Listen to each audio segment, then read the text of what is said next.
A big tussle has emerged in Goa over land use change. Ordinary villagers, farmers and local residents have taken to the streets fearing irreversible damage to their land and ways of life.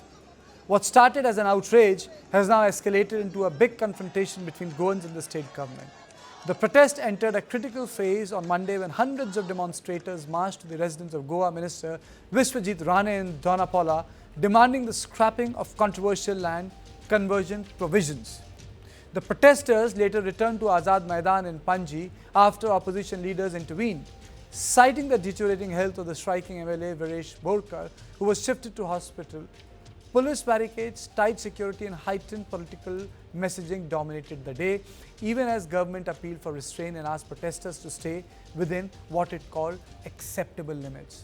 At the heart of this agitation is a deep sense of fear among Goan villagers that their hills, orchards, agricultural land and no development zones are being quietly reclassified into settlement areas. Residents of Palam Siradao allege that eco-sensitive land is being converted to permit construction, threatening not just the environment but traditional livelihoods and village identity.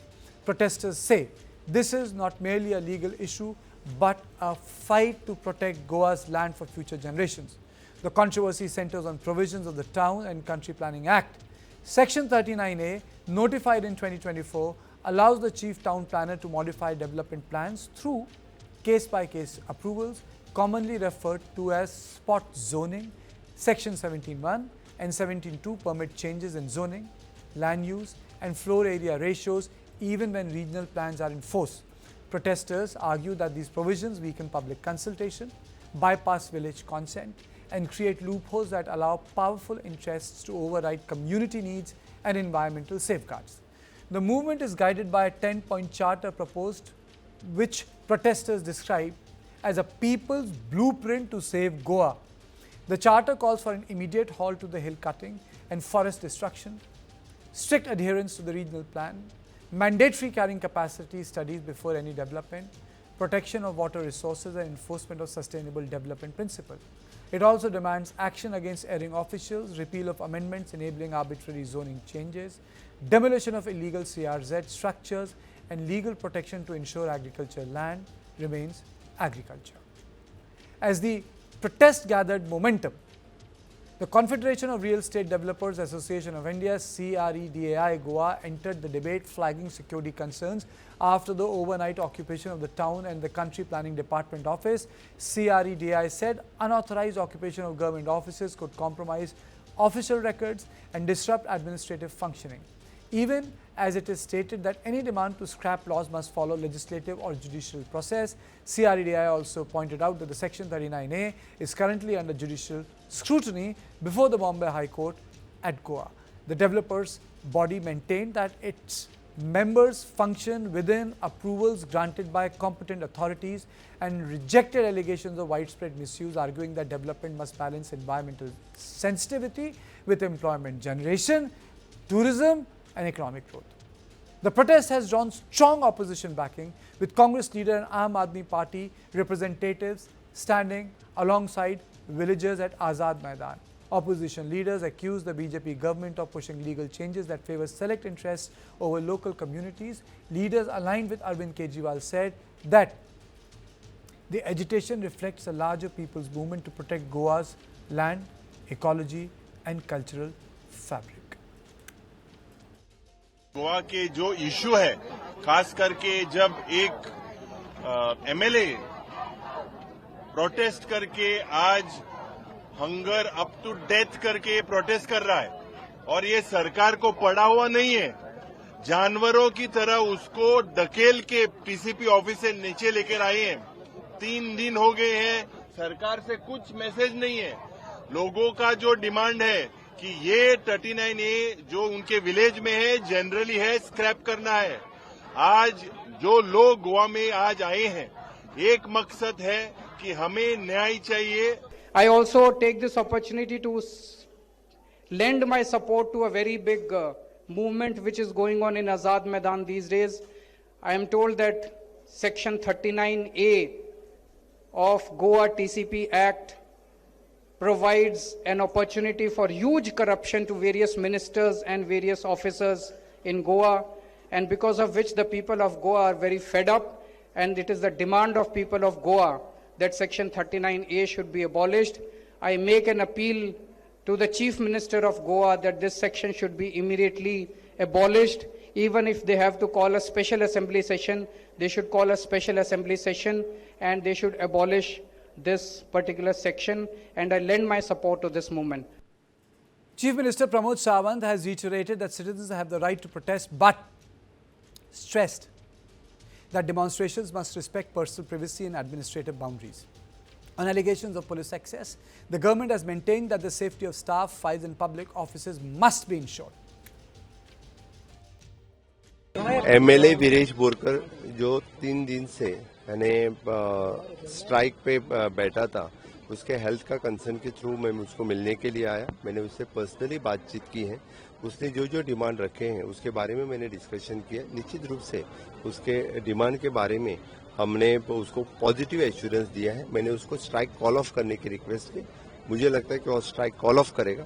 मैंने उसको कहा है कि with in our बाकी जो सब कुछ उसको बताना है मैं बताऊंगा आके। मेरी गवर्नमेंट से रिक्वेस्ट है कि उसने स्ट्राइक कॉल ऑफ करनी चाहिए। As this standoff intensifies, the core issue remains unchanged for the Goan residents. Will the government pause or roll back contentious land use provisions? Will approvals already granted be reviewed? And will village voices be restored to the center of planning decisions? Above all, the questions Goans are asking is whether development in the state will be driven by builder lobby. On this issue, I am joined by Justice Ferdinand Rebelo. Thank you so much, sir, for joining me.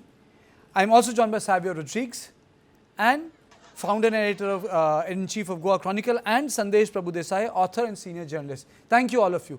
I would like Justice Rebelo to speak first. Sir, why has this issue acquired political resonance? You know, generally these issues don't acquire political resonance. Why has it acquired resonance across Goa? See, back in January, realizing what is happening in Goa, people had articulated their voice and had agreed to a 10-point charter, which included repeal of Section 39A and also having a relook at all permissions given. Now, when I say repeal from the day it was introduced, back in 24. Now, thereafter, various meetings were held. Then came the issue of a village called Siridao, where large tracts of land were sought to be converted, and where the sitting MLA, Mr. Viresh Borkar, who has gone on a hunger strike, and which is presently going on the Azad Maidan. Now, he has also articulated scrapping of 39A, which is one of the points. And people have realized that it has been too long. So, therefore, the movement is called Enough is Enough. That people have been bearing the political powers, whoever they may be, who have been selling Goa's lands, and, if I may so, destroying the identity of Goa as the home of the Kogni people. Now, let us be very clear about this. Like any other state in this country, the Kogni people have a home, which is the state of Goa. And this large-scale, rampant conversion by going outside the regional plan which was notified cannot be accepted. And I have written to the Prime Minister of India saying that this is one of the sections which is the main source of corruption in this state. I had sought his appointment, but unfortunately, I have received no reply. Appointment on behalf of the Enough is Enough movement. Now, 39A background is twofold. There is something called the regional plan. In the regional plan, 541 square kilometers of land have been reserved for settlement. Now, what this 39A is doing is going outside this, converting paddy field which could not be converted, converting hills which could not be converting natural zones which could not, ecosystems could not be converted, and there is no checks and balance. You just go to the Town and Country Planning Board, pay the money, no application of mine, and the land gets converted. The only formality is they advertise it, objections files are not considered, and overnight you find a whole scenario. For the last 3 years, the destruction of Goa's paddy fields, Goa's hills, and natural ecosystem is going on without any control, and nobody was listening. So people are now articulating that feeling, by at least one of the points which was raised by us is now finding echo in this, and I hope the Chief Minister realizes that he must, at some point of time, the Assembly session is meeting, we have given to all the parties a combined bill of which are the sections to be repealed, what has to be done, and the bill has been tabled on the floor of, in the coming Assembly session, which I believe will be starting sometime on 7th of March. Whether it has been included in the Business Advisory Committee to be debate, I am not aware. Okay. Because for the last few days I have not been in Goa. Okay, fair enough, sir. Savio, you know, long time back I read a book called The Curse of Resource. It was in context of South America. You know, is it this curse of prosperity? You know, you remember I had this conversation with you when that nightclub was burned, so many people died. We spoke about this unregulated development. Recently we had this conversation, responsible tourism. You know, why aren't people being responsible when they come to Goa? You know, Goans are having, why do they need to drive rashly in back lanes? Today I am discussing enough is enough. I mean to say, is this the price of prosperity? Karthikeya, thank you for having me on your show. It's always great to be with Judge Rebello and my friend Sandesh as well. Enough is actually the feeling of every single conscientious Goan in Goa. And that is why it is finding resonance with many, many people. Because what you're seeing happening in Goa is unplanned development, unplanned sale of land, and some way or the other, the lobbies with political support are able to convert large tracts of land, and this goes unheard of, unseen, until the people in those villages come out and raise objection. Now, we do want development in Goa. We do want sustainable development in Goa. We want planned development in Goa. Unfortunately, that's not the intent of anybody within the infrastructure development group, or whether it's within the political group, or whether it's within any of the money lobbies that are looking at Goa as a market. And that is precisely where the problem is. That is what the people of Goa are feeling angst against. The people of Goa are very sensitive when it comes to issues with regards to their land, with regards to their culture, most of all with regards to the future of their children. And today, you see beautiful lands, beautiful hills that have been cut down, you know, absolutely viciously to satisfy the greed of the real estate lobby looking at coming into Goa. Karthikeya, this is nothing but the Delhification of Goa. I'm saying it over and over again. It is a Delhification of Goa. It is not something targeting the people of Delhi. It's targeting the attitude of certain sections of people with money bags coming from Delhi and other parts of India who think that they can, you know, sort of break the political people, break the social circle, so that with their money they can take over whatever they can as far as Goa is concerned. But we will not let that happen. And therefore, enough is enough. And it is the law that will strike down 39A. Mr. Prabhu Desai, your thoughts on it? Well, Karthikeya, one thing is that the the agitation or the fast and to death started by Viresh Borkar is not on the whole charter, which enough is enough movement led by Justice Rebello has been given. It is just one small part of it, and that is repealing 39A. That is because in his constituency, there are 6 projects, and one of them is already been notified, and other 5 projects are in certain different stages. So the one thing is that there is a success, partial success, is that today itself, after Chief Minister came and met him 3 days ago, today is the 6th day of his hunger strike, and villagers are camping there. The Town and Country Planning Department officials came and gave him official letter suspending all the 6 projects. Okay, so that has been a partial victory for him in a way, and they did it because it was illegal. And because it is illegal, it is also in the court, and it is not 39A, 39A is just one section. This started long ago when in 2018 itself, one was brought 16B.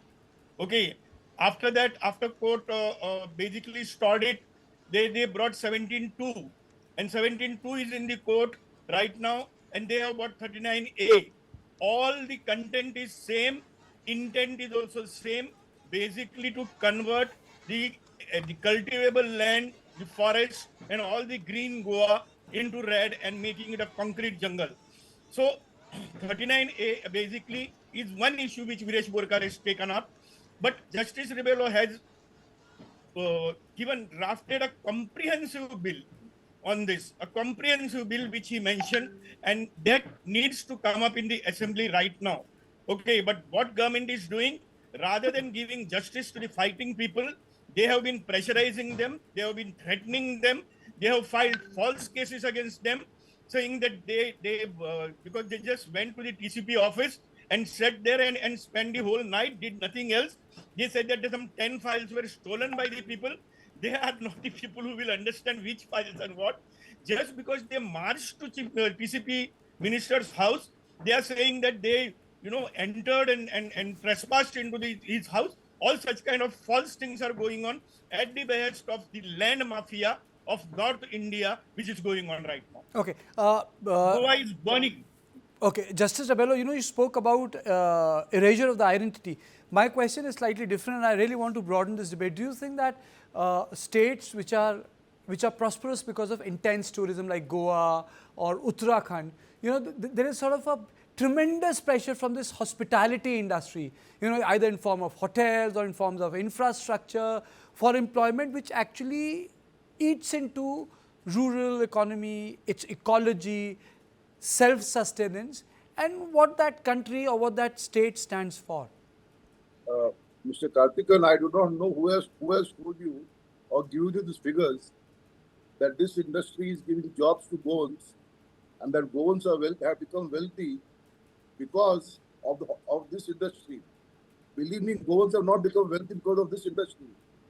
Goans have been working outside in foreign land and remitting that money into Goa. The hotel industry does not pay any reasonable wages. So therefore, somebody articulating that, and 75% of the jobs in the hotel industry are not by Goans. These are people who are working for low wages. So let us stop that concept that tourism is giving a benefit. You see, we have no difficulty that better hotels come, better wage structure is given so that our youngsters don't have to go leave their land. But let me just focus on some aspects of this matter. You see, the so-called development is not giving rise to employment for Goan people. This is nothing but builders who have come down to Goa, are paying whatever money they can afford, they are capable of being given, and taking away the lands. And there are politicians who are helping in this process. Okay. Yes, who has become rich are the politicians in power. The Goan people know. Okay. So therefore, let us first, and let me just now come back again to the issue of Section 39A. What is Section 39A? You see, we have a regional plan in Goa called the Regional Plan 21. This plan outlines Goa is just 3,700 and odd square meters of land. Out of that, 35% are the hills and other parts of it, which cannot be developed.